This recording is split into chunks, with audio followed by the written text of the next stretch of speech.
Assalamu alaikum wa rahmatullahi wa barakatuh. All the praise is due to Allah. We praise Him and we seek His help and we ask for His forgiveness. And we take refuge with Allah from the evil of ourselves and from the evil consequence of our evil actions. We're here today to talk about the proof that Islam is the truth. Now, in the previous episode, we talked about and we discussed the written preservation of the Qur'an, how the Qur'an was preserved in writing over a period of the 23 years in which the Qur'an was revealed. However, it's very important to understand that primarily societies in the time of the Prophet Muhammad, may Allah's peace and blessings be upon him, were in fact oral societies. In other words, most of the information that they transmitted from one to the other was based upon stories, information that they remembered generation to generation, passed on from child to son, from father, daughter, and so on and so forth in gatherings. So this is how information was spread and memorized and stories were retained in the hearts and minds of people. And in that respect, the Qur'an is not really any different. However, the degree of the preservation of the Qur'an in its oral form is really something remarkable. And that is what we want to talk about today. Actually, the Qur'an itself mentions in the 17th surah, in the 106th ayah, the meaning of which is, and it is a Qur'an we have divided into parts, that you may recite it to men at intervals, and we have revealed it in stages. So the Qur'an is saying that it is a book that has been divided into parts, different chapters, and it was revealed at stages, and there is a great wisdom behind the creator of the heavens and the earth doing that. And the reason is because this facilitated the memorization and the retention of the Qur'an in the memories of people. God would reveal some verses of the Qur'an at a particular time concerning a particular incident, and people would memorize those verses. The Prophet ﷺ, the messenger of God, Muhammad, he would memorize those verses. Those companions who could write, those scribes, he would order them to write down the verses of the Qur'an, and they would write it down. But the Prophet himself, it's important to understand, was illiterate. He was ummi. He was a person who was not learned. He couldn't read and write. In fact, there were very, very few people in Arabia at that time who were actually capable of reading and writing. Very few of them. But some of them who could would write down the verses of the Qur'an on various bits of parchment and even palm leaves, or the cured animal skins or bits of papyrus, for example, which was all that was available at the time. But most people, they would memorize the verses of the Qur'an. Not only would they memorize them, but then they would try to inculcate and practice what those verses were teaching in their life. So this had a type of dual effect, memorizing it in terms of the actual words, and then implementing it in terms of their actual actions. So this is one of the great wisdoms of the Qur'an being revealed in stages. It also meant that the implementation of Islam, the practice of the religion of Islam, was allowed to be done gradually. And this is really in concordance and in agreements with the human nature. It's very difficult for the human beings to suddenly change everything all in one go.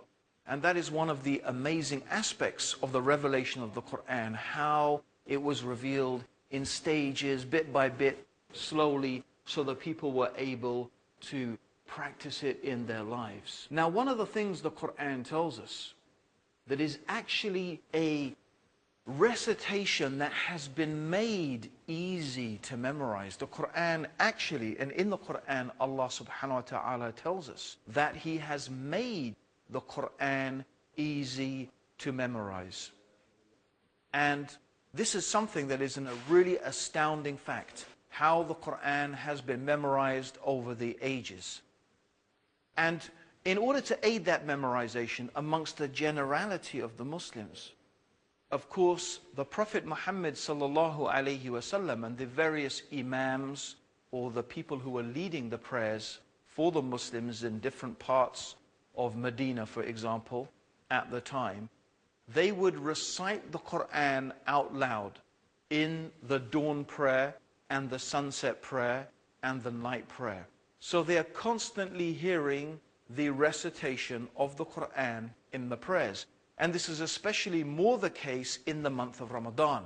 In the month of Ramadan, the Prophet Muhammad, may God's peace and blessings be upon him, would read through the whole of the Qur'an. And this was a habit that the Muslims had, and they retain it until today, of reciting the whole of the Qur'an in the month of Ramadan. And also, the Prophet Muhammad sallallahu alaihi wasallam, may God's peace and blessings be upon him, he would also encourage the Muslims to memorize the Qur'an. In fact, it is a very, very virtuous thing in Islam to be a person who has memorized the whole of the Qur'an. Indeed, there was an incident where two companions who were very, very close friends died both at the same time. And the Prophet Muhammad gave the first burial and the most honored position in the grave to the person who had memorized the Qur'an the most.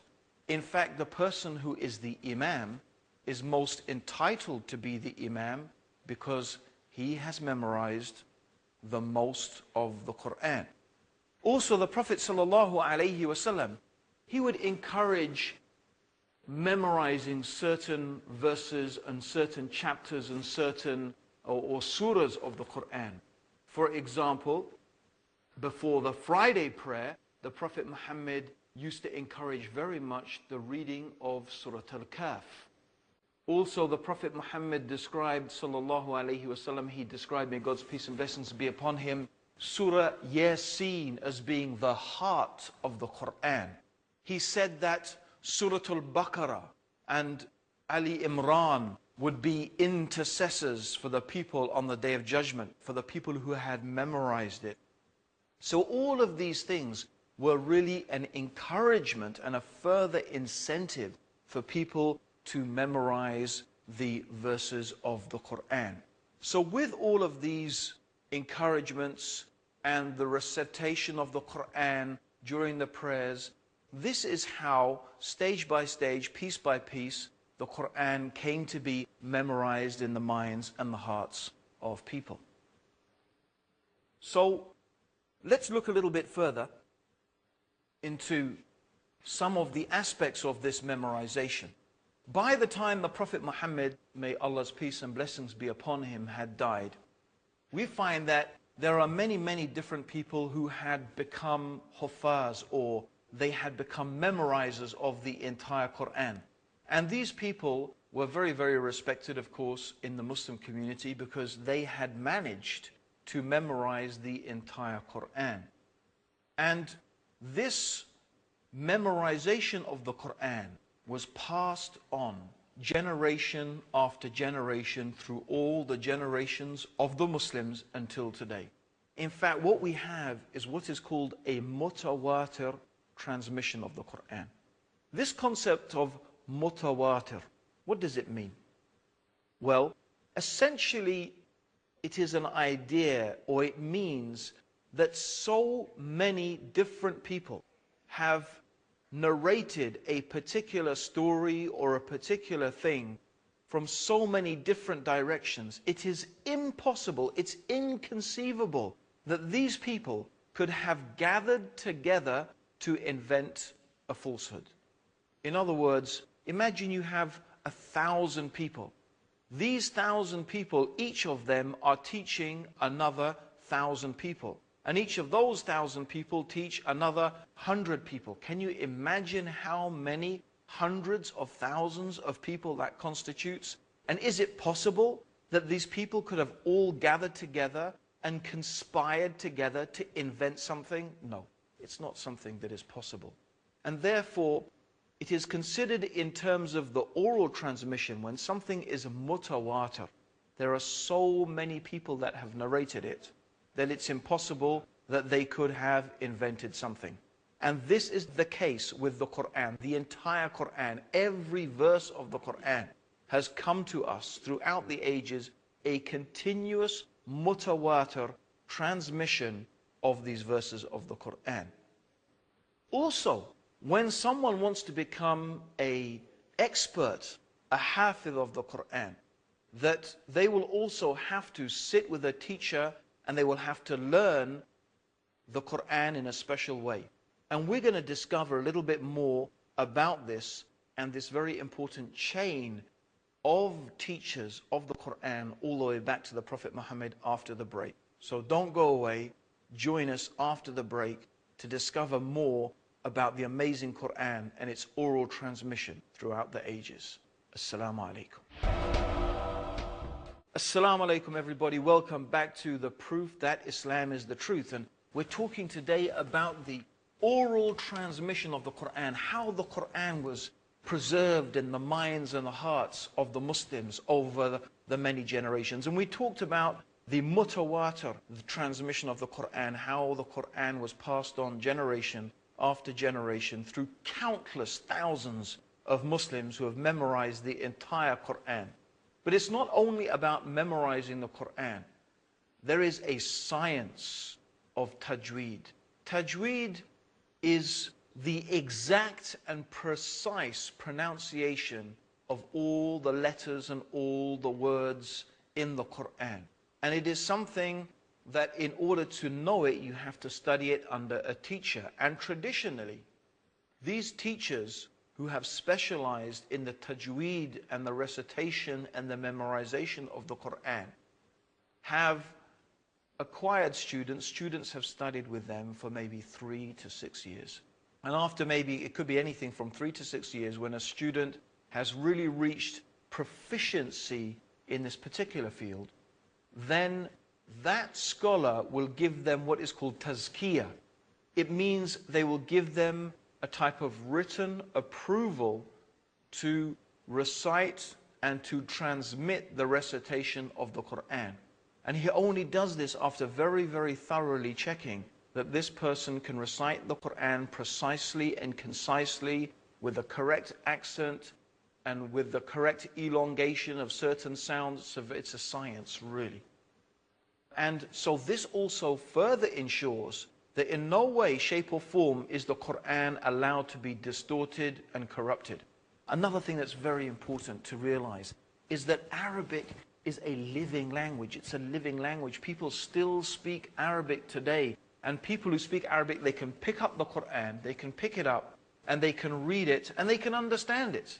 Even though this is 1,400 years ago, people can still understand the Arabic of the Qur'an. So it is a living language. And this also, we have to understand, is very important in aiding the memorization of the Qur'an. It is the case of the Qur'an that literally countless millions of human beings throughout the ages have memorized the entire Qur'an. In fact, in the mosque where I work, one of the imams there had memorized the entire Qur'an by the time he was 7 years old. I mean, think about that. He had memorized the entire Qur'an by the time he was 7 years old. This is one of the truly amazing, miraculous aspects of the Qur'an.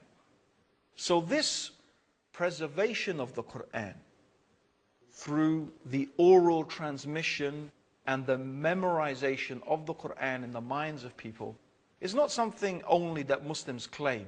It is something that even non-Muslim scholars have recognized and have commented about. So I'm just going to read now a few comments from some Orientalists. They are the scholars who there's expertise in this field.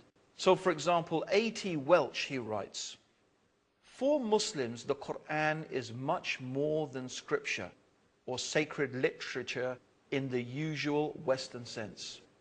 Its primary significance for the vast majority through the centuries has been in its oral form, the form in which it first appeared, as the recitation that was chanted by Muhammad to his followers over a period of about 20 years.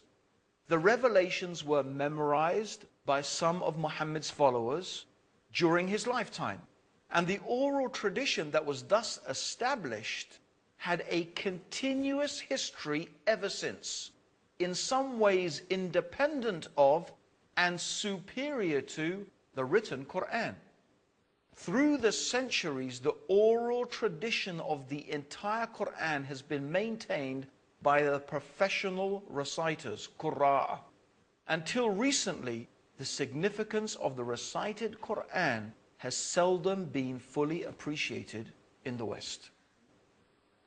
Also, a leading Orientalist whose name is Kenneth Cragg, he said, "The Qur'an is perhaps the only book, religious or secular, that has been memorized completely by millions of people." Let's repeat that. The Qur'an is perhaps the only book, religious or secular, that has been memorized completely by millions of people. And he goes on to say, this phenomenon of the Quranic recital means the text has traversed the centuries in an unbroken line of living sequence of devotion. It cannot therefore be handled as an antiquarian thing, nor a historical document of the distant past. The fact of hifz, meaning Quranic memorization, has made the Quran a present possession through all the lapse of Muslim time and given it a human currency in every generation, never allowing its relegation to bare authority and reference alone. This is a very deep and important statement because it really further reinforces that the Quran is not merely a reference work, it's not merely a text. It is something that is living. It is something that is vibrant. And the memorization and the constant renewal of this memorization is what makes the Quran so vibrant and so real in the hearts and the minds and the lives of everyday Muslims. In conclusion, we have a book absolutely unique in its origin and in its preservation, on the substantial authority of which no one has ever been able to cast a serious doubt. This is what the Reverend Bosworth Smith quoted in his book, Muhammad and Mohammedanism. And I think it's just worth repeating that again. It's a book, he says, unique in its origin and its preservation. The authority of this preservation of the Quran, no one has been able to cast a serious doubt. Now, there have been people throughout the ages, there have been people who have attempted in various shapes and various forms, and some of these people have come forward recently trying to cast aspersions and some doubts on the authenticity of the Quran. But in fact, in reality, no one has been able to make a serious challenge to the oral transmission of the Quran. And this is the point that we really have to remember. The Quran has been written down. It has been recorded in written form. And we do have ancient manuscripts dating back very closely to the time of the Prophet Muhammad, may Allah's peace and blessings be upon him. They do exist. And we talked about that in the previous episode. But what adds to this indisputable authenticity of the Quran is this truly remarkable system of hifz, of the memorization of the Quran. And it's quite a remarkable thing that I experienced myself. In the month of Ramadan, Muslims gather for what is called the Taraweeh prayers. These are some special prayers in the night time where Muslims come together and we pray for maybe an hour and a half, and a lot of the Qur'an is read. Now, of course, usually we will be led by an imam who has memorized the entire Qur'an, but almost inevitably, there are always 2, 3, 4 or 5, maybe 10 people, other people in the audience who have also either memorized that portion of the Qur'an that the imam is reading, or maybe they themselves are huffaz, they are people who have memorized the entire Qur'an. Now, people sometimes make mistakes. It's inevitable. Human beings are fallible. They make mistakes. They forget things. They may get one verse confused with another. But almost inevitably, if the imam stumbles or he forgets or he pauses, you hear another voice from within the congregation reminding of one huffaz of another, this self-correcting process in the oral memorization and transmission of the Qur'an. It is, you are witnessing, when you hear this, a type of living miracle. You are witnessing how God is actively preserving His word in the hearts and the minds of the Muslims. And certainly Allah speaks the truth when He says, Inna nahnu nazalna al-dhikr wa inna lahu lahafidhun. Verily, we have revealed the reminder, and upon us is the preservation of it. This is a living miracle. Is there a book in the world like this? Is there anything that can be compared to the Qur'an in just this aspect alone? Yet, this is only the beginning of the wonders of the Qur'an. In our next episode, we are going to deal with the preservation of the hadith, the sayings and the actions and the tacit approvals of the Prophet Muhammad. May Allah's peace and blessings be upon him. So that's what we're going to be talking about in the next episode. So please don't forget to join us, where we will be talking about the preservation of the Sunnah and the hadith and sayings of the final messenger, Muhammad. May God's peace and blessings be upon him. And may Allah guide you, and may Allah guide me, and may Allah guide all of us closer to the truth. It's been a pleasure talking to you, and I hope that you have been inspired and motivated by these amazing things that you are hearing, and you're going to be hearing more amazing things in episodes to come.